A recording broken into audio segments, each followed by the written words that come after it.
Hi, hi, hi. Good evening, or good afternoon, or good morning, wherever you are in the world watching this. My name is Soji Fagade, and this is day 11 of my 30-day video challenge. I'm going to be talking about budgeting today, and with budgeting, I think it's a follow-on from yesterday's broadcast where we talked about business planning. And if you remember when we talked about business planning yesterday, we kind of focused on all the elements that you sort of go into your business plan. And one of the things that I said was key at the time was your finance element, which is your budget, your cash flow, and your budget forecast. So I wanted to sort of talk a little bit more today about budgeting. Now, most people understand when you're running a business that the key usually lies in the financial foundation that your business is based on. So essentially what your budgeting does is allows you to see when you need to spend money, how much you need to spend, and what the money is going to go for, right? So you now see what your trends would look like once you begin to spend the money. Now, money is, like I said, really, really key in your business, because when you do your budgeting, you can see at a glance whether or not your business is profitable. Now, the key difference for me between budgeting and your cash flow statement or your forecast is that with budgeting, you can see whether or not you're making profit. But with cash flow, it tells you when you need the cash in your business. So the amazing thing about businesses is that your business can be really, really profitable. But if your cash flow is poor, that business will die, So in most cases, I mean, for the most successful businesses, they kind of manage their cash flow really well and also ensure that their budgets are really tightly managed as well.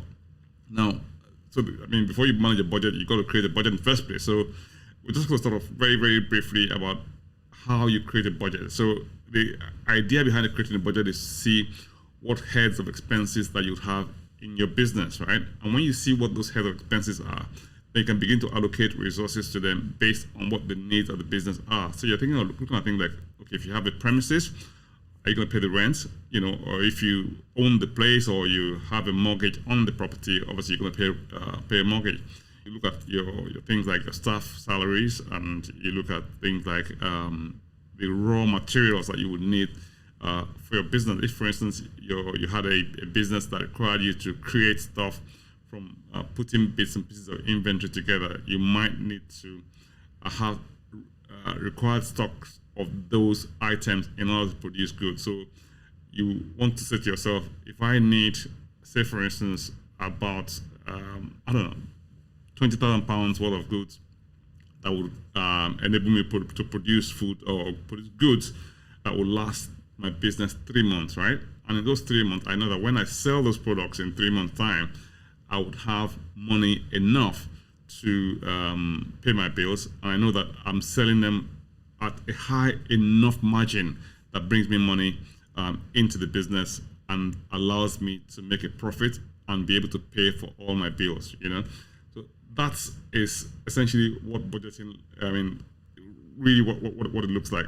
Also, you also want to sort of talk about, think about things like your utilities. You want to think about the other miscellaneous expenses that may not necessarily show up. You probably want to account for things like your software, your physical assets. If you have machinery, what those machines look like in terms of how much you're going to pay for them, right? Also, you also bear in mind that when you buy certain things, right, even though they're like capital items like machines, it could be computers, right? From the point of view of your business, you may have had to spend a large amount of money buying those capital goods. But those capital goods are in your business as assets, right? And because they're in your business as assets, you've got to obviously look at them on what I call on the basis of how those assets depreciate. And accounting rules sort of allow you to sort of depreciate assets over a specific length of time, depending on what type of assets those assets are. So from a cash flow perspective, you might have bought a machine for £20,000, right? But it's going to be in your business for the next, I don't know, 20, 50, 20, 10, 5, 6, however many years you're going to have that business, that asset in your business. By the time you make that purchase, it's going to burn a big hole in your cash flow, So what you have to understand is, how do you fund that cash flow when that big hole is there? Are you going to have a loan to buy that item? Are you going to raise equity from friends and relatives or people who you think would benefit from the business? And when you having a good budget forecast allows you to see at a glance how well the business will do or is doing, depending on what stage of the business you're at. So if you're a new business, obviously you've got a project. If you've done a business before in the past and it's rolling, you want to sort of use what happened, your historical data, to measure where you're at as at today. So obviously your historical data tells you what happened last month or last year, right? So you can sort of use that as a basis to create a trend for the following years, in your business. So that gives you a sort of good platform in most cases. But however, what you have to sort of bear in mind is sometimes that you might have made a capital purchase last year, let's say in month 2, and that capital purchase was meant to last business for the next 5, 6, 7 years, And the fact that you made a capital purchase last year doesn't mean you're going to make the same capital purchase this year, even though, if you want to sort of use like for like, or use what you might call like a marginal increase on last year's figure. So what I'm saying to you is, if you're going to do your cash flow planning or your budgetary planning, even though you're looking at trends from previous years, you've got to be cautious in how you apply those trends, and be careful when you try to apply the uplift across the board, because what's going to happen is that sometimes you may apply an uplift across the board, which may not necessarily apply in every year going forward, because obviously you bought big items in the past. You may not need to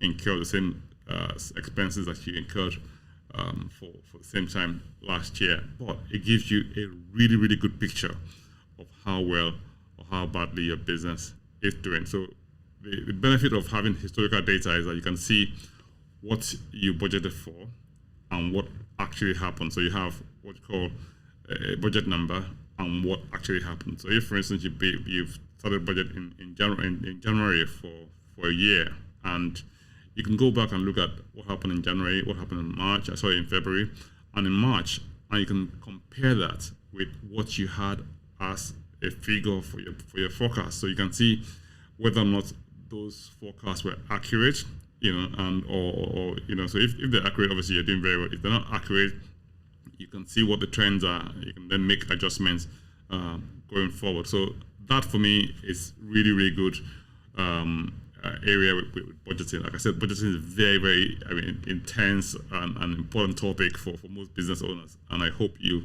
found this little glimpse into it useful. And thank you so much for joining us today. And if you haven't subscribed to our channel, please by all means do so. Go to YouTube.